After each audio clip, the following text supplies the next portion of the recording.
Hello everyone, welcome back to my channel.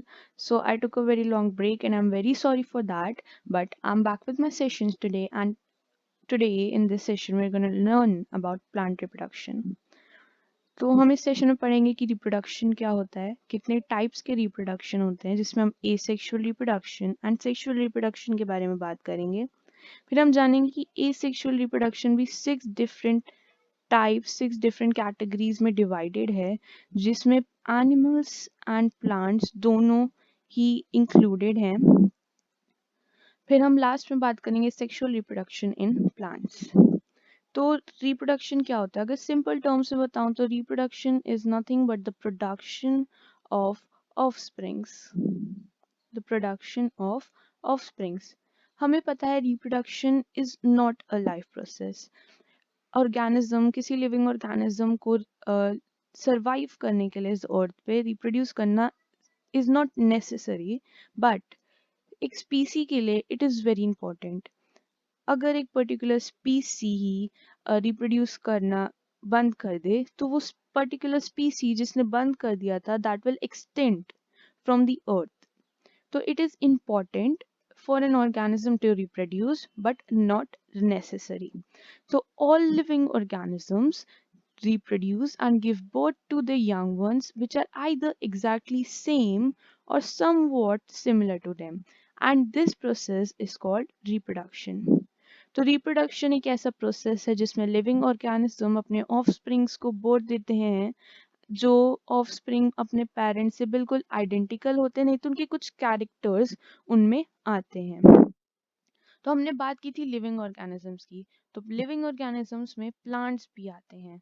यानी अगर plants को भी अपनी स्पीसी को कंटिन्यू करना है तो they also need to reproduce. तो plant reproduction is the production of new offsprings in plants, which can be accomplished by two modes, and the two modes are asexual and sexual reproduction. अब ये दो modes जो asexual and sexual reproduction है क्या होते हैं ये हम आगे पढ़ेंगे. Asexual reproduction and sexual reproduction, तो अब जान लेते हैं इनका एक छोटा सा डिफरेंस. तो एसेक्सुअल रिप्रोडक्शन में एक सिंगल ऑर्गेनिज्म, सिंगल पेरेंट ही रिक्वायर होता है, यानी ये यूनिपेरेंटल होते हैं. इनमें कोई भी गैमीट्स फॉर्म नहीं होते. गैमीट्स यानी जो रिप्रोडक्टिव सेल्स होते हैं एक ऑर्गेनिज्म के, उस कोई भी वो फॉर्म नहीं होते. इसीलिए फ्यूजन ऑफ दीज गैमेट्स यानी फर्टिलाइजेशन प्रोसेस नहीं होता. इसमें सिर्फ mitosis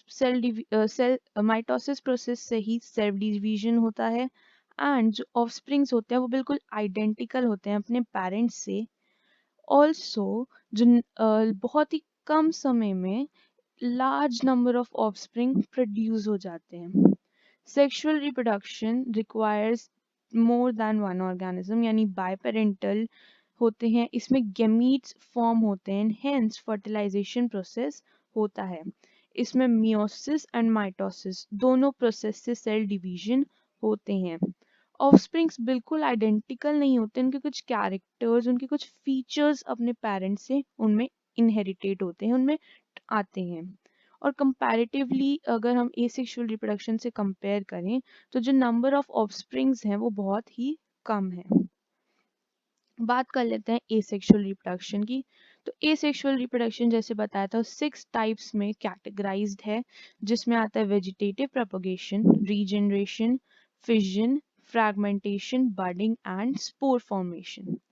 starting with vegetative propagation, अगर सिंपल टर्म्स में बताना है तो reproduction through stems, reproduction through leaves, reproduction through roots. तो leaves, stems एंड रूट्स से जब रिप्रोडक्शन होता है तो उसको हम कहते हैं वेजिटेटिव प्रोपगेशन. यानी इसमें थ्रू फ्रूट्स और थ्रू सीड्स स्पेसिफिकली या फ्लावर्स से कोई भी रिप्रोडक्शन नहीं होता. So it is a form of asexual reproduction that occurs in plants in which a new plant can be grown from the vegetative part of a parent plant. Example में हमें यहाँ पे एक जिंजर दिख रहा है जिसके स्टेम में से एक न्यू प्लांट इमर्ज आउट हो रहा है. वहीं यहाँ पे हमें एक ब्रायोफाइलम का लीफ दिख रहा है जिसके मार्जिन में से न्यू बड फॉर्म हुआ है, न्यू प्लांट ग्रो होगा। हमारा वेजिटेटिव प्रोपोगेशन भी दो वेज में डिवाइडेड होता है, नेचुरल एंड आर्टिफिशियल वेज। तो नेचुरल वेज में सबसे पहला आता है stem.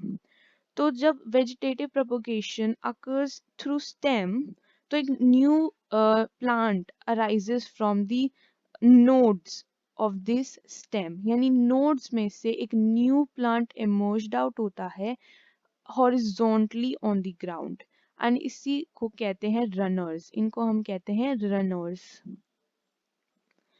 So the vegetative propagation occurs through the nodes from where buds are grown and form into a new plant, and they grow horizontally above the ground, hence they are known as runners. इसके example है strawberry and potato. फिर आता है roots से, जो हम कुछ ऐसे स्पीसीज होते हैं प्लांट्स के जिसमें जो रूट्स होते हैं वो मॉडिफाई हो जाते हैं, और फिर इनको हम कहते हैं रूट ट्यूबर्स। तो buds are formed at the base of the stem। इसके एग्जाम्पल होते हैं स्वीट पोटैटोज एंड दलिया। नेक्स्ट आते हैं लीव्स। तो लीव्स में से हमने देखा था, जो लीव्स के मार्जिन में से, लीव्स के मार्जिन नोड्स में से न्यू बड फॉर्म होते हैं, एंड ये बड जब लीव्स में से फॉल डाउन हो जाते हैं तो दे fall on the ground and they form new plant under specific circumstances। जब उनको उनकी फेवरेबल सिचुएशन मिल जाएगी तो they form a new plant। इसका एग्जाम्पल है ब्रायोफाइलम एंड बिजूनिया।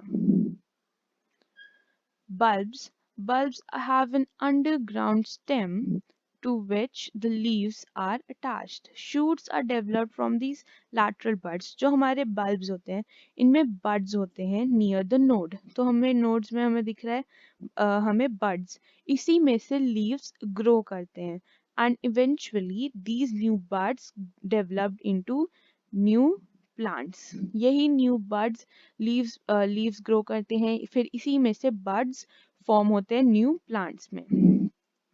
बात करते हैं आर्टिफिशियल वेज की, जिसमें आता है सबसे पहला कटिंग। तो एक हम प्लांट लेते हैं, उसका स्पेसिफिकली अगर हम बोले कोई भी एक स्टेम हमने उसकी काट ली, कोई भी लीफ उसकी काट ली, और उससे हमने ग्राउंड में प्लांट कर दिया।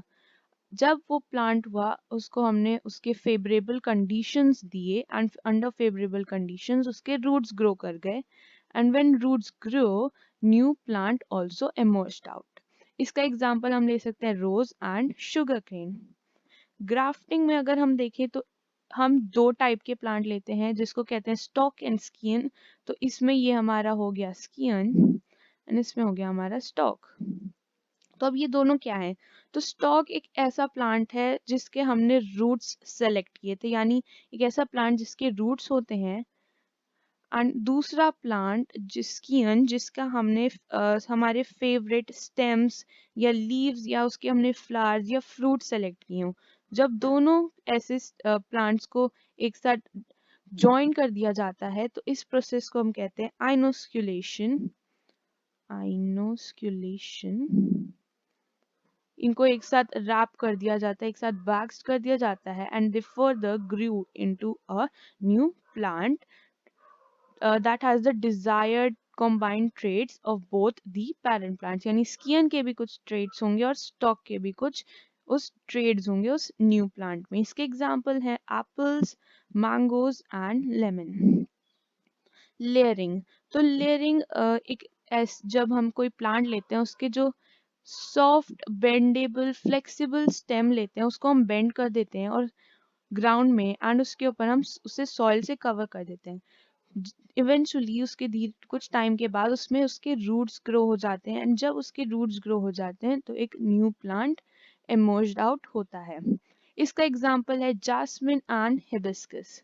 टिश्यू कल्चर, जिसको माइक्रो प्रोपगेशन भी बोलते हैं, ये लैबोरेटरी में बनाए जाते हैं।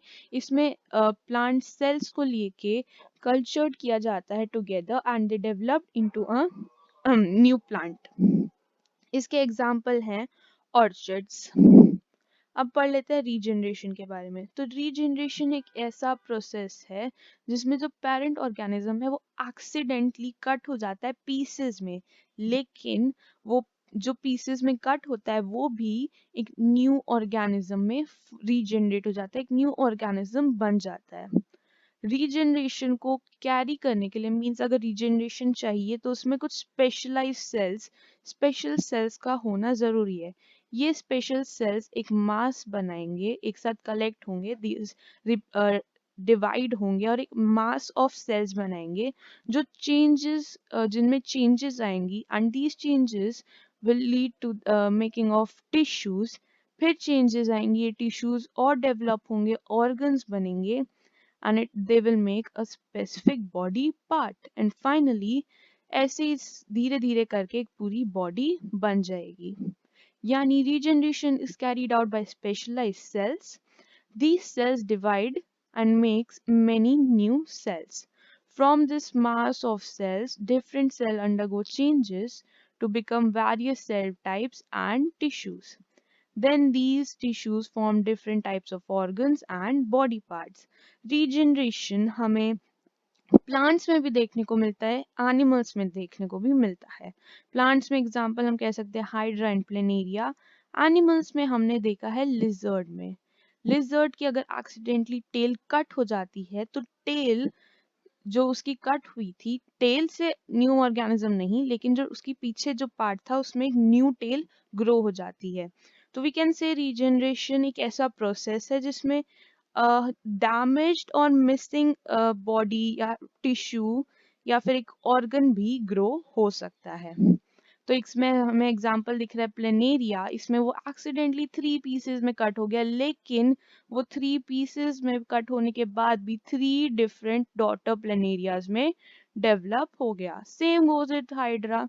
हाइड्रा भी एक्सीडेंटली 2 पीसेस में कट हो गया and eventually those 2 pieces grew into two more new organisms.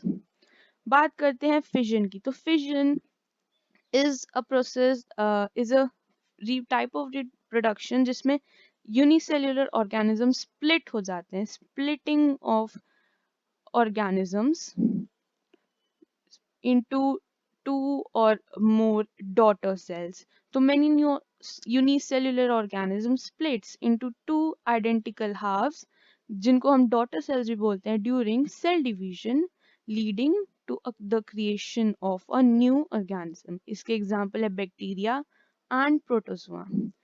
लेकिन फिजन भी 2 टाइप में डिवाइडेड होता है, binary fission and multiple fission. Binary fission में होता है कि जब the parent cell is divided into only two new organisms after it gets matured. यानी अगर हम इसमें एग्जांपल देखें अमीबा का, ये रहा हमारा अमीबा का बाइनरी फिजन, इसमें ये हमारा पेरेंट अमीबा था, इसमें हमने देखा इलोंगेशन ऑफ न्यूक्लियस, इसमें हमने देखा इलोंगेशन ऑफ न्यूक्लियस, इसमें हमारा न्यूक्लियस एलोंगेट हुआ। फिर यहाँ पे हमने डिवीजन ऑफ न्यूक्लियस देखा, division of nucleus and cytoplasm also, and cytoplasm भी हमारा डिवाइड हो गया and eventually two new daughter cells are formed, two new daughter cells are formed. Same goes with paramecium as well.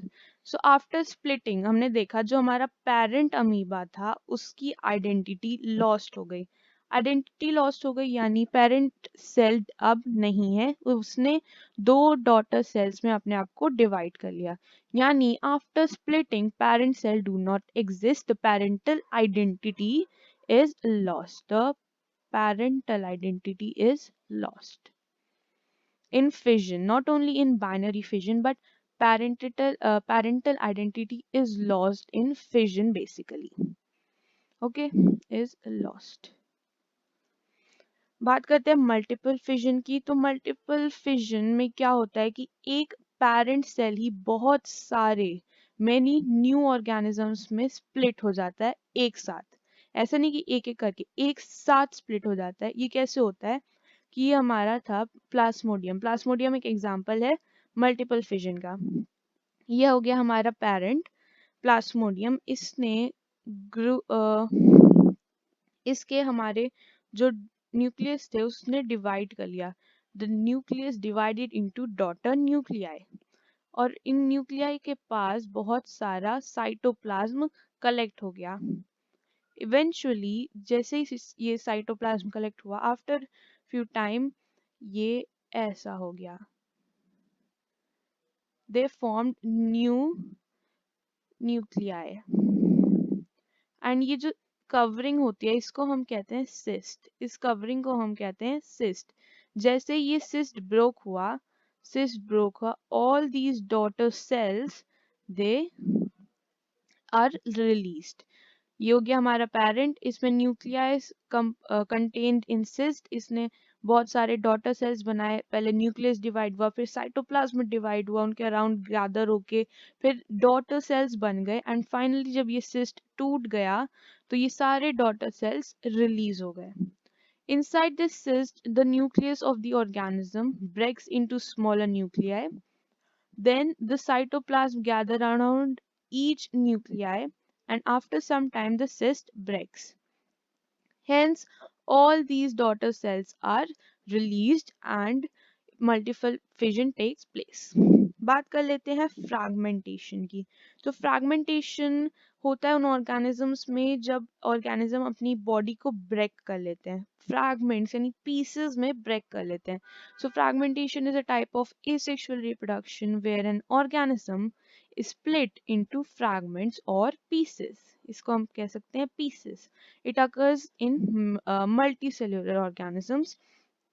तो इसमें जो organism होता है वो अपने आप को 2 और मोर पीसेस में ब्रेक कर लेता है मेच्योर होने के बाद। ये एक्सीडेंटली भी कट हो सकता है, या जब ये मेच्योर हो तो ये एक अपने आप को खुद स्प्लिट कर ले, खुद ब्रेक कर ले after maturation. So each piece, हर एक पीस, अगर हम इसमें एग्जांपल हमें दिया है स्पायरोगायरा का, तो अगर हम इस स्पायरोगायरा में देखें, जो ये हर एक पीस है जिसमें ये डिवाइड हो गया था, ये हर एक पीस एक न्यू ऑर्गेनिज्म में डेवलप हो गया। Each piece then grows into new organism, example spirogyra. Budding की बात करते हैं। बडिंग क्या है? बडिंग एक ऐसा टाइप ऑफ एसेक्सुअल रिप्रोडक्शन है जिसमें ऑर्गेनिजम्स में एक साइट पे सेल डिवीजन ज्यादा होने लगते हैं। अगर हमें यहाँ पे यीस्ट है, ये हमारे पास हमारे पास ये हाइड्रा है, इसमें अगर हम देखें तो जो हमारा हाइड्रा के एक पर्टिकुलर पार्ट में हम देखें सेल डिवीजन बहुत ज्यादा हो रही थी, तो इससे जो एक आउटग्रोथ पैदा हो गया, एक बड फॉर्म हो गया, एंड इवेंचुअली ये बड और ग्रो करता रहा due to that cell division, and finally it detaches itself from the parent cell and forms a new individual. Yani budding is a type of asexual reproduction in which a new organism is developed from an outgrowth. इस outgrowth को हम कहते हैं bud due to the cell division at one particular site. तो हमने देखा ये हमारे हाइड्रा में एक पर्टिकुलर साइट पे सेल डिवीजन ज्यादा होने लगी, जिससे एक बड, एक आउटग्रोथ ग्रो हो गई उस जगह पे, एंड इवेंचुअली धीरे धीरे टाइम के बाद ये ग्रोथ और बढ़ने लगी, एंड व्हेन जब उसे अपने फेवरेबल कंडीशंस मिल गए, वो मेच्योर हो गया इनफ, तो उसने अपने आप को डिटैच कर लिया from the parent and it formed a new organism. इसमें हम कह सकते हैं जो पेरेंटल आइडेंटिटी थी वो लॉस्ट नहीं हुई। Parental identity is not lost. क्यों लॉस्ट नहीं हुई? क्योंकि हम देख सकते हैं अभी भी पेरेंट यहाँ पे है, ये पेरेंट था जो ये इसमें हो गया, और ये जो था आउटग्रोथ एक न्यू ऑर्गेनिज्म में फॉर्म हो गया, यानी parental identity is not lost. Budding हम हाइड्रा एंड यीस्ट इन दोनों में देख सकते हैं। अगला अगला आता है स्पोर फॉर्मेशन। तो spore formation non flowering plants में होता है, जैसे हमारे फंगाई एंड बैक्टीरिया। इसमें जो प्लांट होता है वो हंड्रेड्स ऑफ टाइनी स्पोर्स बनाता है, यानी स्पोर फॉर्मेशन, यानी स्पोर्स से हमारे न्यू ऑर्गेनिजम्स डेवलप होते हैं, ग्रो होते हैं। तो इसमें ये हमें दिया हुआ है एक एग्जांपल राइजोपस का। This is an example of Rhizopus. इसमें हम देख सकते हैं जो ये हमारा स्प्रोंगाई, इसको हम कहते हैं स्प्रोंजाई, स्पोरेंगिया। ये इसके अंदर ये एक सैक लाइक स्ट्रक्चर होता है जिसके अंदर बहुत सारे स्पोर्स प्रोड्यूस होते हैं। And when this sporangia burst, ये सारे के सारे स्पोर्स डिस्पोर्ज हो जाते हैं एयर में। And when they get their favourable conditions, तो वो एक न्यू प्लांट में ग्रो कर लेते हैं, एक न्यू प्लांट जर्मिनेट कर लेते हैं। तो इसके हम टेल को हम कह सकते हैं hi-fi. So the process, the parent plant produces hundreds of reproductive units called spores. When the spore case sporangia of plant burst, then these spores spread into the air and in favorable condition germinates into a new plant. इसका example है rhizopus, ferns and mosses. अब बात कर लेते हैं sexual reproduction के बारे में। हमें पता है हमारा फ्लावर एक सीड बियरिंग पार्ट है, इसके अंदर सीड बनते हैं। एंड ये एक रिप्रोडक्टिव यूनिट है, रिप्रोडक्टिव स्ट्रक्चर है हमारे प्लांट का, जिसमें ठीक है। So it consist of reproductive organs, इसलिए इसे हम कहते हैं रिप्रोडक्टिव स्ट्रक्चर। रिप्रोडक्टिव ऑर्गन्स कौन से हैं हमारे? स्टेमन and pistol. So the flower is the reproductive structure of angiosperms. Angiosperms वो plants होते हैं that bear angiosperms, the flowering plants. We can say the flowering plants जिनमें fruits, flowers सब आते हैं, उनको हम कहते हैं angiosperms. The flower कैन हमें फ्लावर बहुत सारे डिफरेंट कलर्स में, डिफरेंट फॉर्म्स में, डिफरेंट साइजेस में दिखते हैं, लेकिन इनका एक यूनिफॉर्म फंक्शन होता है, एक पर्टिकुलर सिंगुलर फंक्शन होता है, वो होता है रिप्रोडक्शन ऑफ स्पीसीज, यानी through the production of seed. Seed को बनाओ, रिप्रोड्यूस करो, ये इनका एम है।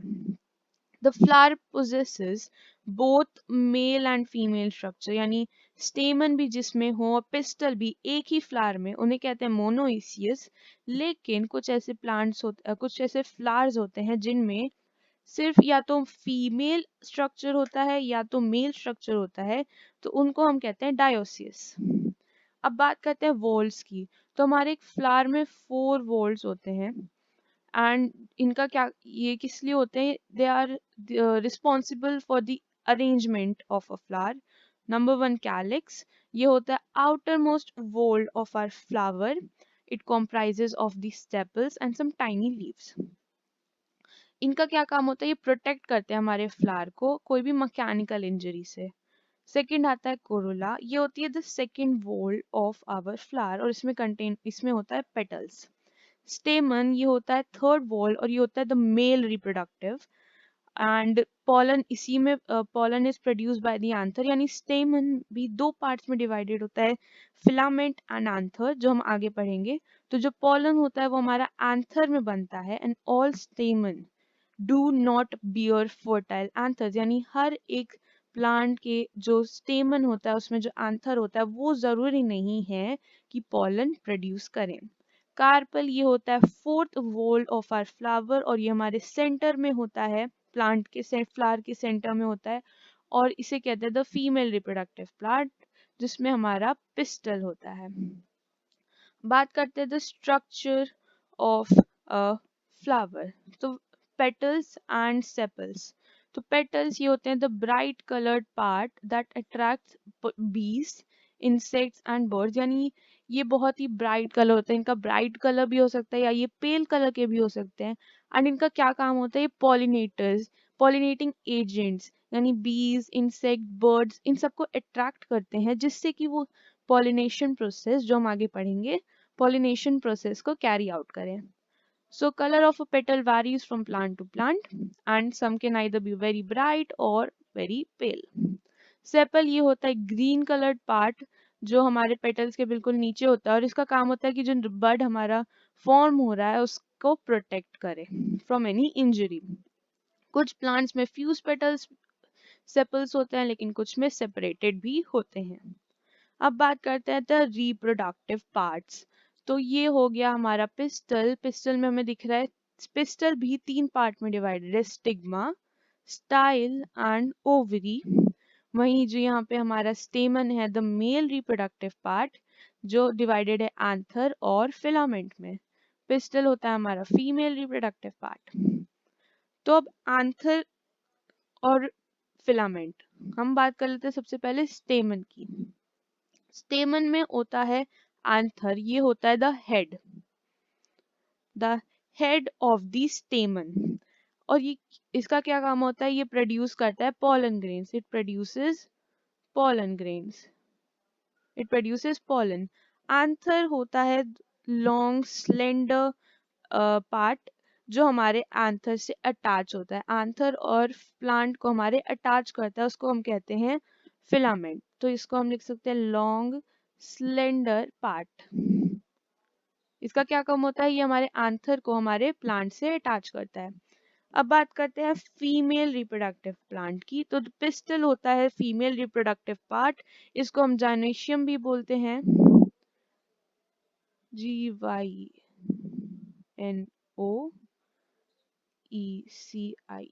जाइनेशियम। इसमें होता है स्टिग्मा, स्टाइल एंड ओवरी। तो जो स्टिग्मा होता है वो होता है top, the tip of the style, और इसको हम हेड ऑफ द पिस्टल भी कहते हैं। तो ये हो गया हमारा head of the pistil. Male में था एंथर, पिस्टल में है स्टिग्मा। सो ये हो गया हेड ऑफ द पिस्टल, और इसके अंदर एक बहुत स्टिकी सा सब्सटेंस होता है जो पॉलन को स्टिक कर लेता है अपने अपने आप से। So its job is to catch the pollen grains from the pollinators or the insects, and insects by the wind or animals। तो ये हेड होता है एंड इट स्टिक्स दी, इसके अंदर एक होता है स्टिकी कंपोनेंट, जो sticky substance which sticks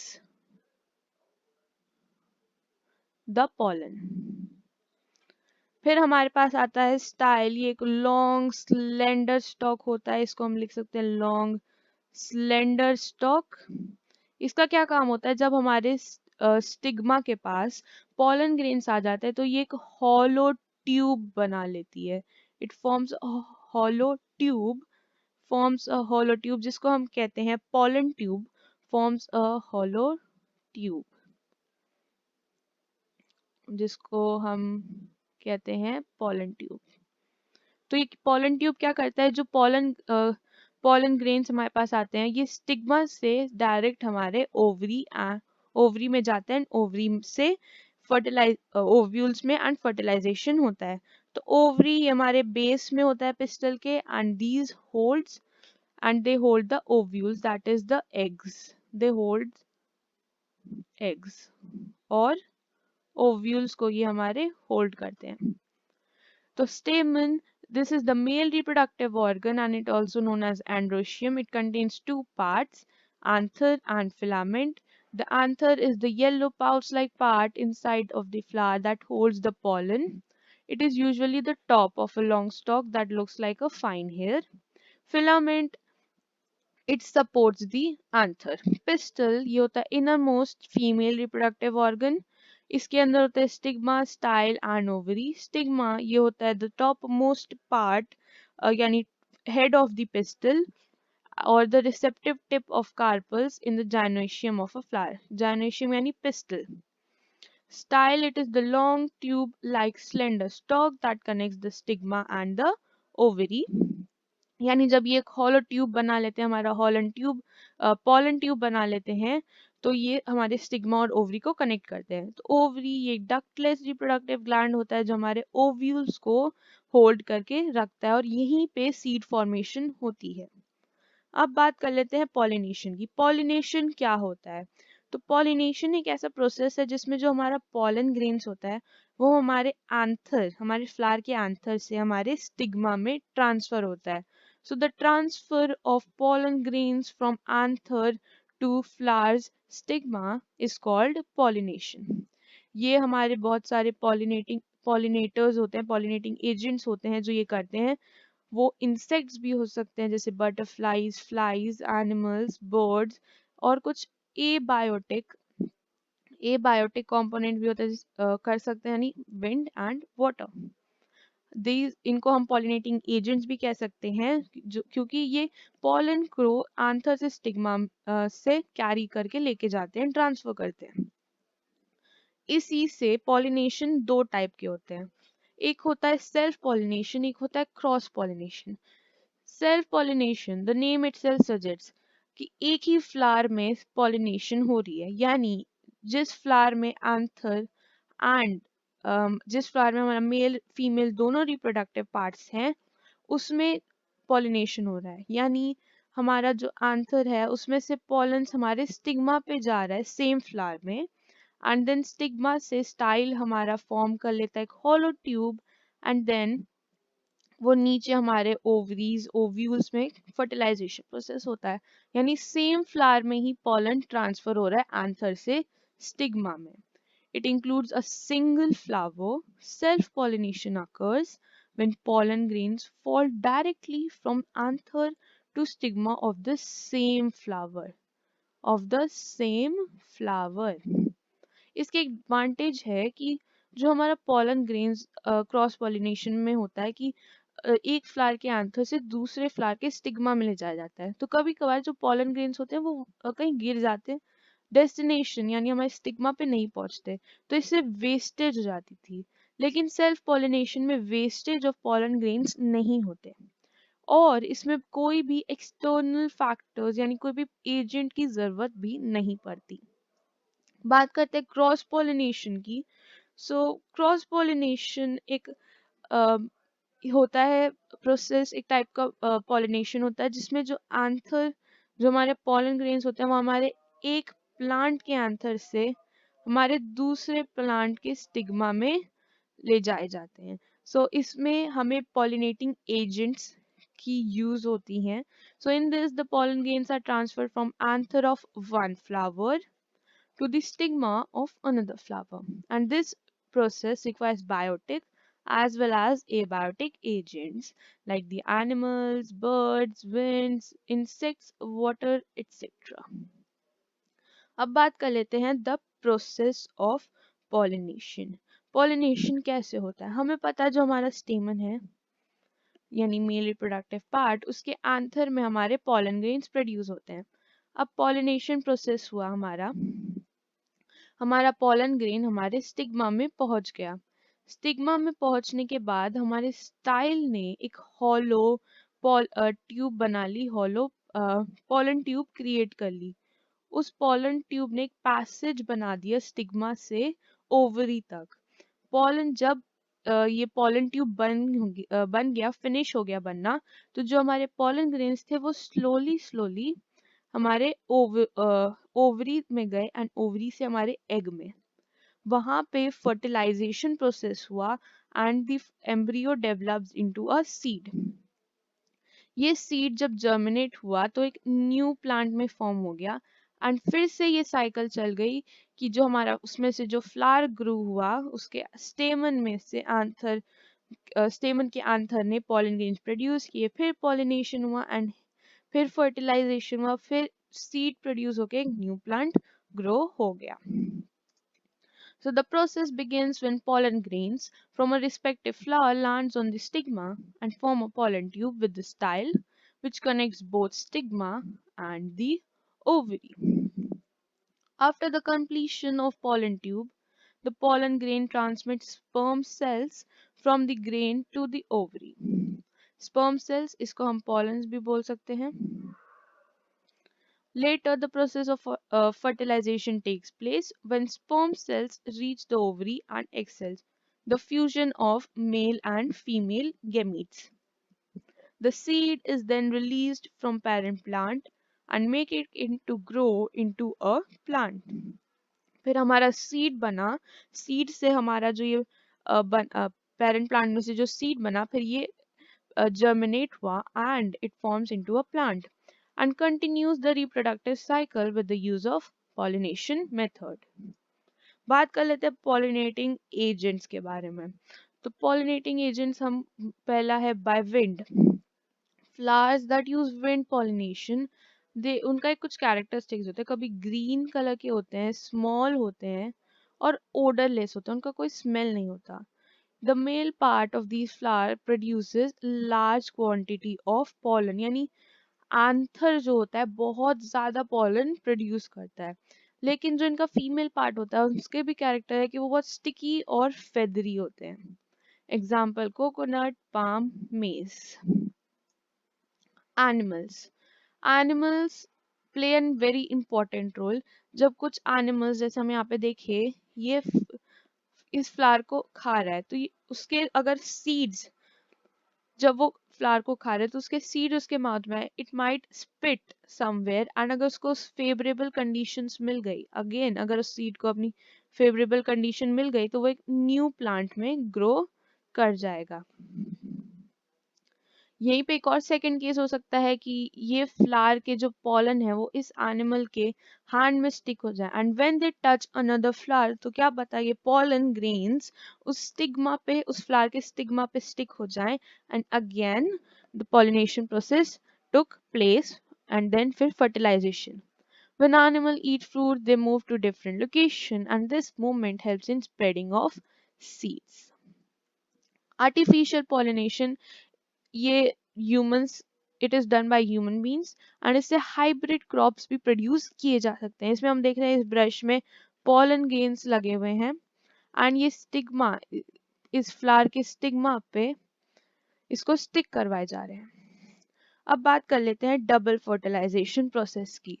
double fertilisation process क्या होता है?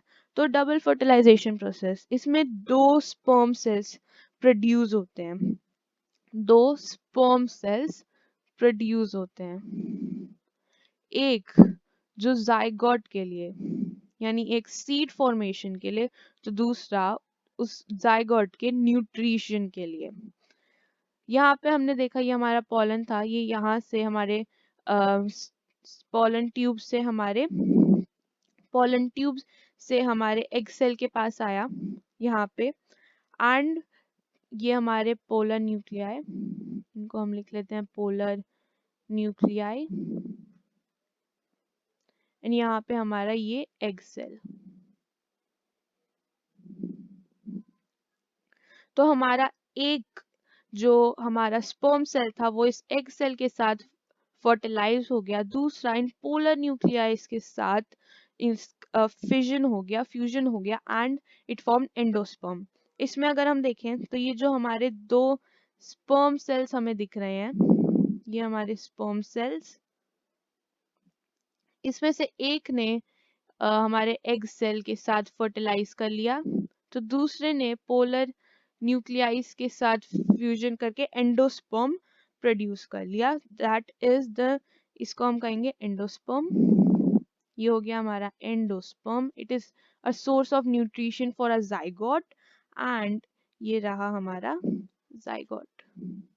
हमारे यहाँ पे जाइगोट यानी हमारा सीड प्रोड्यूस हो रहा है. So after pollen is deposited on stigma, it germinates and grows through the style to reach the ovule. Pollination हुआ, हमारा जो स्टाइल था उसने पॉलन ट्यूब बनाया, हमारा जो फिर वहां से जो स्पर्म सेल्स थे हमारे वो हमारे ओव्यूल में आए. The pollen tube cells grows to form pollen tube. The germinative cell travels through the tube to egg and divides mitotically to form two sperm cells. यानी पॉलन्स हमारे एग के पास आए, माइटोसिस के प्रोसेस से sperm, दो sperm cells में produce हुए, जिसमें से एक स्पर्म सेल हमारे एग सेल के साथ फर्टिलाइज करेगा to form the, egg cell के साथ फर्टिलाइज करेगा टू फॉर्म दी जाइगोट, और जो दूसरा स्पर्म था वो टू पोलर न्यूक्लियाइज, इन दोनों पोलर न्यूक्लियाइज के साथ फ्यूज होके एंडोस्पर्म बना लेगा. एंडोस्पर्म बना लेगा मतलब it serves as a source of nutrition for them. These two fertilization is called double fertilization. इसी की वजह से दो फर्टिलाइजेशन प्रोसेस हुआ, इसलिए इसको हम कहते हैं डबल फर्टिलाइजेशन प्रोसेस. अब हमारा फर्टिलाइज ओव्यूल भी तैयार है, जो सीड बन, हमारे ओवरी में सीड बन गया और फिर एक फ्रूट बन जाएगा. So that is it for today guys. अगर सेशन अच्छा लगा हो तो अपने फ्रेंड्स के साथ शेयर ज़रूर करना, वीडियो को लाइक करना मत भूलना, और कोई भी डाउट हो तो कमेंट करके बता सकते हो, नीचे कमेंट कर सकते हो, आपको आपके सारे डाउट्स क्लियर हो जाएंगे। I hope you like this session. अगले सेशन में मिलते हैं। Bye bye.